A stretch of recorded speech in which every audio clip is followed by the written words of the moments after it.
What up mga sir? So, wala ka na bang idea kung paano ka makakapasok ng 120 ng wala kang legendary na avatar, Vizier, hindi ka nakamount? Ito, tingnan nyo to.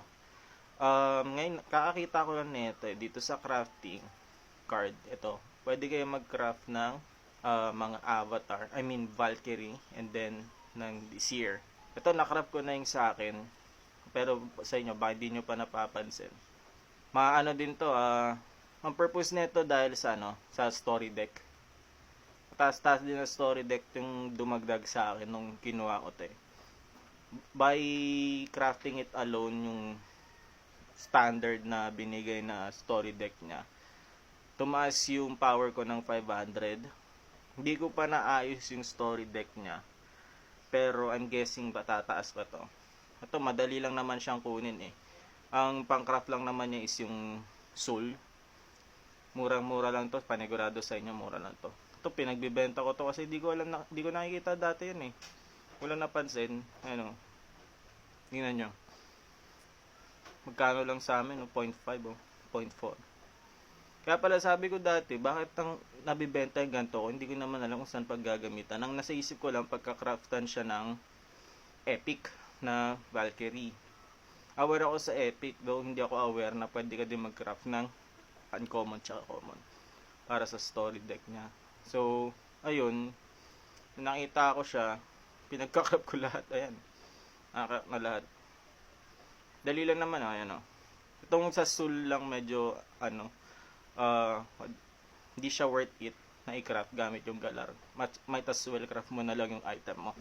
Kasi yung soul, nalulot lang naman yan, sobrang dali lang. Mag-AFK ka niya, makadami ka ng ganyan. Itong rare, ito, may chance of success, may chance of fail, 50-50.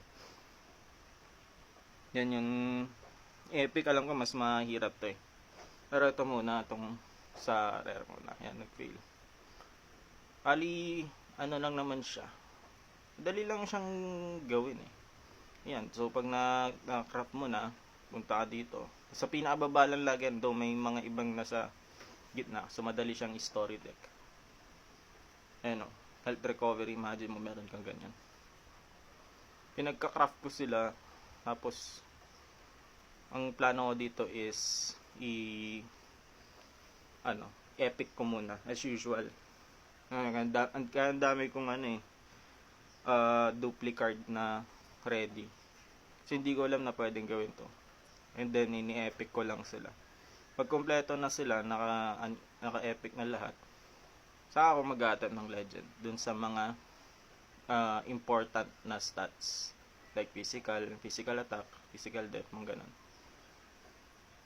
Kasi kainin talaga nito yung 2-1-2k na common ko, ubos yan.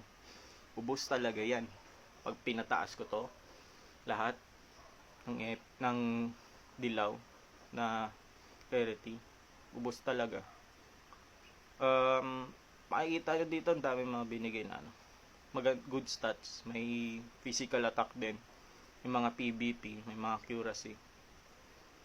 Then ayun lang eh, hopefully makalapit na ako ng 120 para makapasok na ng frag na. Tapos ma-open ko na yung PvP box kasi ang requirement nun is makapasok sa frag na 2. So yun lang, balik AFK muna ako at mag-a-attempt. Try ko pa 117. Ma-update na lang ako sa next video ko. 117 na ako. Baka magulat kayo, next video ko naka-legend na ako eh.